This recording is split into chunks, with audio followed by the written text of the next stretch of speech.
Hello everyone, my name is Anshika Shrivastava और आज के सेमिनार में मैं गार्डनर्स की मल्टीपल इंटेलिजेंस को डिफ़ाइन करूँगी। पहले हम गार्डनर्स के बारे में जानते हैं। गार्डनर एक डेवलपमेंटल साइकोलॉजिस्ट थे जो इन्फ्लुएंस थे पियाजे से। उन्होंने कुछ इंडिविजुअल्स पे काम किया था, अपनी थ्योरीज जब उन्होंने डेवलप की थी, जो गिफ्टेड चिल्ड्रन थे और ब्रेन इंजरीज़ वाले इंडिविजुअल्स थे। उनकी पहली बुक आई थी फ्रेम्स ऑफ माइंड, जिसके अंदर उन्होंने मल्टीपल इंटेलिजेंस को डिफ़ाइन किया था और वो 1983 में आई थी। मल्टीपल इंटेलिजेंस क्या है? Multiple intelligence is a view point of an individual कि उसके अंदर कितनी इंटेलिजेंस एग्जिस्ट करती हैं। एक इंडिविजुअल के अंदर 2 से ज़्यादा इंटेलिजेंस एग्जिस्ट कर सकती हैं डिफरेंट सिचुएशंस पर। हॉवर्ड गार्डनर ने अपनी थ्योरी में 7 इंटेलिजेंसेस को डिफ़ाइन किया है इनिशियल स्टेज पे, और 1988 में उन्होंने एक और इंटेलिजेंस ऐड की है। ये सारी 8 इंटेलिजेंस हैं जिसके बारे में मैं एक एक करके उनको डिफ़ाइन करूँगी। The first intelligence is verbal linguistic intelligence, जिसको हम वर्ड स्मार्ट बोलते हैं। इसकी एबिलिटीज़ होती हैं retention, interpretation, explanation of ideas, information via language, और उनके अंदर एक वर्ड स्मार्टनेस होती है जिसमें वो इंटरप्रेट करते हैं एंटोनिम्स को, सिनोनिम्स को, और उनकी वो स्पीकिंग और राइटिंग में बहुत अच्छे होते हैं। जैसे हम एग्जांपल ले सकते हैं lawyer, speaker, author and journalist. Example हमारे पास Ruskin Bond, William Shakespeare and Chetan. Second हमारे पास है लॉजिकल मैथमेटिकल, जिसमें स्मार्टनेस होती है लॉजिक की। इसमें लॉजिकल थिंकिंग आती है, डिटेक्टिंग पैटर्न्स, वो पैटर्न्स के साथ बहुत अच्छे से प्ले कर लेते हैं, नंबर्स के साथ बहुत अच्छे से प्ले कर सकते हैं, जिसमें वो एनालाइज करते हैं प्रॉब्लम्स को, परफॉर्म मैथमेटिकल कैलकुलेशंस। मींस वो एक अकाउंटेंट बन सकते हैं, जिसमें वो अकाउंट्स को वेरी कर सकते हैं, उनकी डेटा इंटरप्रिटेशन अच्छी होती है, वो नंबर्स के साथ उनको मैनेजेबल होते हैं। और हमारे पास पोटेंशियल चॉइसेस होती हैं, जैसे मैथमेटिशियंस हो गए, अकाउंटेंट हो गए, स्टैटिस्टिशियंस हो गए, साइंटिस्ट हो गए, कंप्यूटर एनालिस्ट हो गए एंड इंजीनियर्स हो गए। एग्जाम्पल है श्रीनिवासन रामानुजन एंड आर्यभट्ट। नेक्स्ट है हमारे पास विजुअल स्पेशियल इंटेलिजेंस, जिसमें हम देख रहे हैं कि विजुअल से मतलब हो गया कि वो कितने अच्छे से अपने माइंड में इमेजेस बना सकते हैं, मतलब पिक्चर स्मार्ट। हम देख सकते हैं कि उनके अंदर जो एबिलिटीज़ होती हैं वो होती हैं interpretation and creation of visual images, pictorial imagination and expression, understands relationship between images and meanings. Like अगर उनके सामने कोई इमेज रखी जाती है तो वो उसको समझ सकते हैं कि उसके पीछे कौन सी स्टोरी है, या फिर अगर हम उनको कोई एग्जाम्पल देते हैं तो उसको पिक्चराइज कर लेते हैं बहुत जल्दी। पोटेंशियल चॉइसेस हो सकती हैं, पायलट्स हो सकते हैं क्योंकि वो जोग्राफिकली बहुत अच्छे से आइडेंटिफाई कर लेते हैं, फोटोग्राफर्स हो सकते हैं, विजुअल स्टोरी टेलर्स हो सकते हैं, ग्राफिक आर्टिस्ट, जैसे आप आजकल एनिमेशंस देखते हैं उसमें वो ग्राफिकली रिप्रेजेंट करते हैं स्टोरी को। इंटीरियर डेकोरेटर्स होते हैं, पेंटर्स होते हैं जो स्टोरी टेलिंग करते हैं।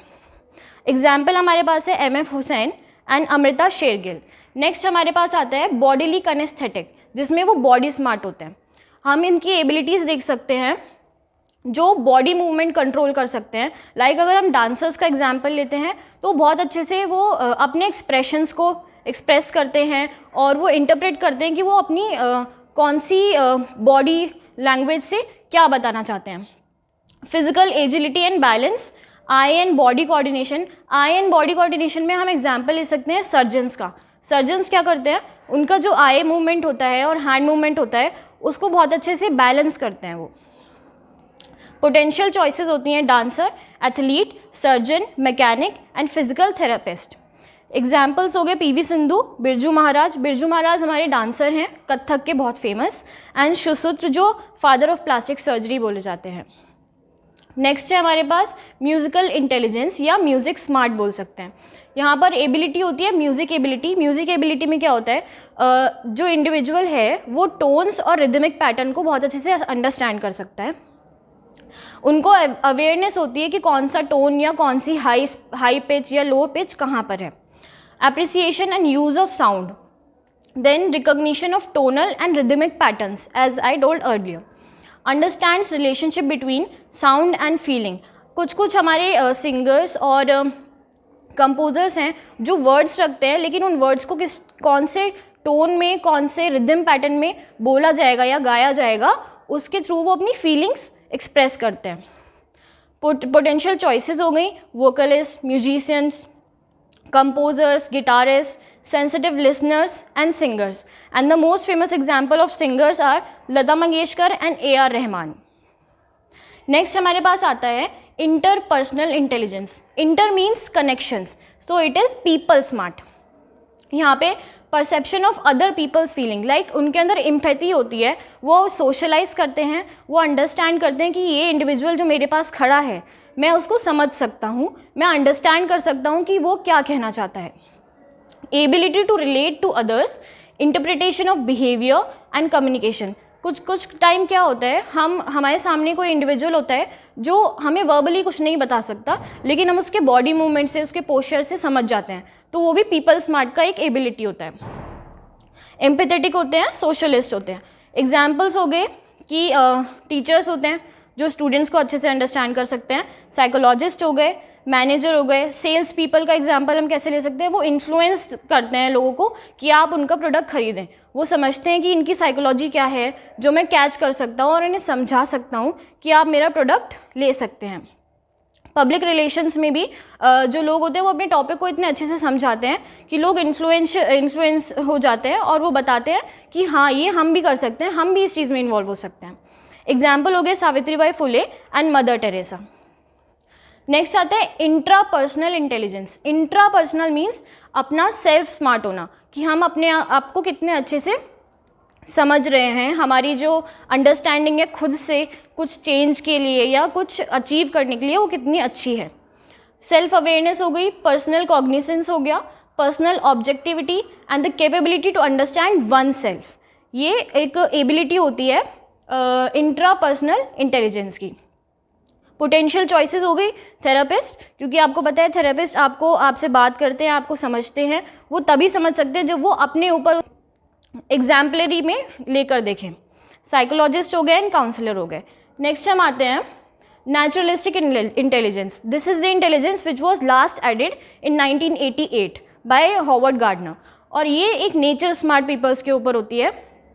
इसमें क्या होता है, जो इंडिविजुअल इंटेलिजेंस जो नेचर स्मार्ट होती है, इसमें क्या होता है, इंडिविजुअल जो है वो अंडरस्टैंड करता है स्पेशीज़ को और फ्लोरा और फौना जो हमारे आसपास हैं, इन्वायरमेंट में हैं, उनकी कितनी स्पेशीज़ कौन सी चीज़ से इफ़ेक्ट हो रही हैं, वो उसको अंडरस्टैंड करते हैं. वो इवन इन्वायरमेंट में ये जो ऑब्जेक्ट्स हैं, एनिमल्स या प्लांट्स हो गए, उनको क्लासीफाई कर सकते हैं, उनको नेम कर सकते हैं उनके स्पेशीज़ के बेसिस पे, उनकी हैबिटेट पढ़ना जान सकते हैं. तो these are the naturalistic intelligence.